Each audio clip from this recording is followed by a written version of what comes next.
Hello everyone. ඉතින් ඔයාලව ගොඩාක් ආදරෙන් අදත් මගේ channel එකට පිළිගන්නවා. ඉතින් මේ වගේ වීඩියෝ එකක් දාන පළවෙනි දවස අද. study vlog එකක් නැත්නම් motivation වීඩියෝ එකක් කියන්නත් පුළුවන්.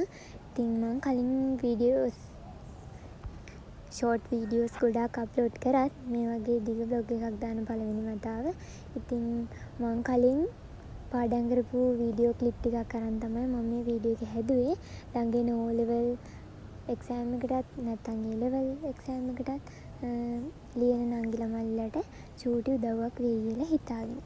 ඉතින් ඔයාලා මට කොතනින් කියන්නද කියලා පටන් ගන්න විදිහක් තේරෙන්නේ නැහැ. ඒත් මම හිතනවා මෙහෙම පටන් ගත්තොත් හොඳයි කියලා. ඔයාලා හිතන්න ඔයාලා මොන මට්ටමක හිටියත් මොන මට්ටමක මං කියන්නේ පහළ මට්ටමක වෙන්න පුළුවන්, මධ්‍යස්ථ මට්ටමක වෙන්න පුළුවන්, හොඳටම වැඩ කරන කෙනෙක් වෙන්න පුළුවන්.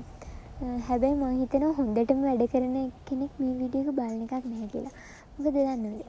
ඇත්තටම හොඳටම වැඩ කරන ළමයි ගොඩක් වෙලාවට YouTube එකේ එහෙම කාලය එහෙම කැප කරන්නේ නැහැ මං හිතන විදිහට. ගොඩාක් කියන්නේ පාඩම් කරන ළමෙක් එහෙම වීඩියෝස් එහෙම ගොඩාක් බලන්නේ නැහැ. ඔයා අනිවාර්යෙන්ම මධ්‍යස්ථ මට්ටමක ඉන්න ඕනි නැතිනම් ටිකක් අඩු මට්ටමක ඉන්න කෙනෙක් වෙන්න ඕනි.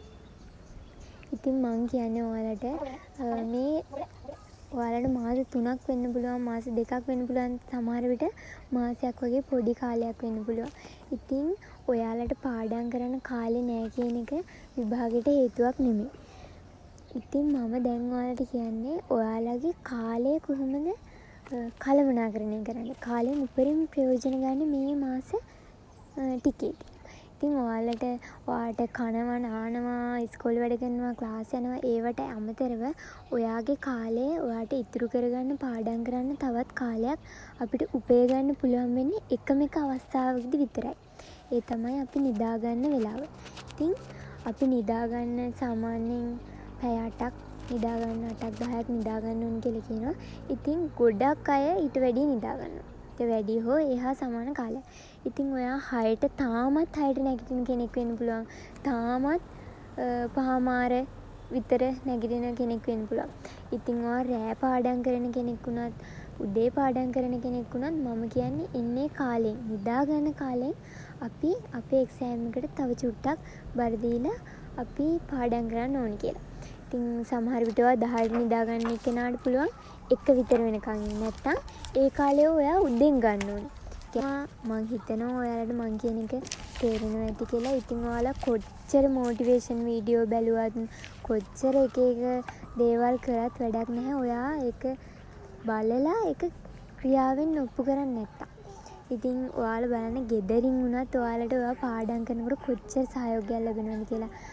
ඒ කියන්නේ සමහර විට කවදාවත් අම්මා ඔයාගේ ළඟට බත් එක බෙදලා ගෙනත් දෙන්නේ නැතුව ඇති. හැබැයි ඔයා පාඩම් කරනවා දැක්කහම අම්මා තේ එක හදලා ගෙනත් දෙන්න පුළුවන්. බත් එක බෙදලා ගෙනත් දෙන්න පුළුවන්. දැන් අපේ ගෙදර නම් මම පාඩම් කරනකොට අප්පච්චි වෙනදට වඩා මට ආදරෙන් කතා කරනවා මට දැනෙනවා. අම්මත් එහෙමයි. වෙනදට වඩා කඩෙන් මොන හරි රස කැවිලි ගෙනත් දෙනවා. අන්න ඒ වගේම මම පාඩම් කරනකොට මට දැනෙලා තියෙනවා. මන් දන්නේ නැහැ ඒක ඔයාලා අත්විඳ බලන්න. කියන ඔයාලා කරලා බලන්න, පාඩම් කරන්න. එහෙම මම කියන්නේ නෑ හැමෝටම එහෙම කියලා. නමුත් ඒගොල්ලෝ හිත ඇතුලෙන් හරි අපි හිතනවටත් වැඩිය ගොඩාක් සතුටු වෙනවා අපි පාඩම් කරනකොට දකිනකොට. කටින් අනේ පාඩම් කරන්න පුතේ පාඩම් කරන්න එහෙම කියලා අම්මලගෙන් අහගන්නට වැඩිය අපිම උනන්දු වෙලා පාඩම් කරනකොට එයාලා ඉබේම අපිට හිතින් ආශිර්වාද කරනවා. ඒකම අපි නොදැනුවත්වම අපිටත් සතුටුයි. මං අද පාඩම් කරන්නේ රෑ නිදා ගන්න යනකොට මං අද පාඩම් කරන්නේ හෙට මීට වඩා පාඩම් කරන්න තව පැයක් ඇහැරලා ඉන්න ඕනි. තව පැයක් කලින් නැගිටින්න ඕනි. එහෙම කියලා අපිටම හිතෙනවා. ඕක දවස් 2-3ක් කරනකොට නැතුවම බැරි වෙනවා. මේ ෆෝන් එක ඔබන කාලේ අඩු කරන්න. මං කියන්නේ ෆෝන් එක පාවිච්චි කරන කාලේ අඩුම කරන්න. ඔයාලා කොච්චර ස්ටේටස් දැම්මත්, කොච්චර මොනා කරත් මේක මගේ හීනේ, මේ වාහනේ ගන්නවා, මේ ෆෝන් එක ගන්නවා, අරක මේක මොන දේ දැම්මත් ඉගෙන ගන්න කාලේ ඉගෙන ගත්තේ නැතොත්, නැත්නම් මේ චූටි කාලේ කැප කළේ නැතොත් ඔයාලට ඒ හීන ළඟා කරගන්න බැරි වෙනවා. ඉතින් රෑ ඉඳන් පටන් ගන්නවා, හෙට ඉඳන් පටන් ගන්නවා එහෙම හිතන්න එපා. අදම මේ දැම්ම පටන් ගන්න. මම ආයෙත් වීඩියෝ එකකින් හම්බෙන්නම්. බයි බයි.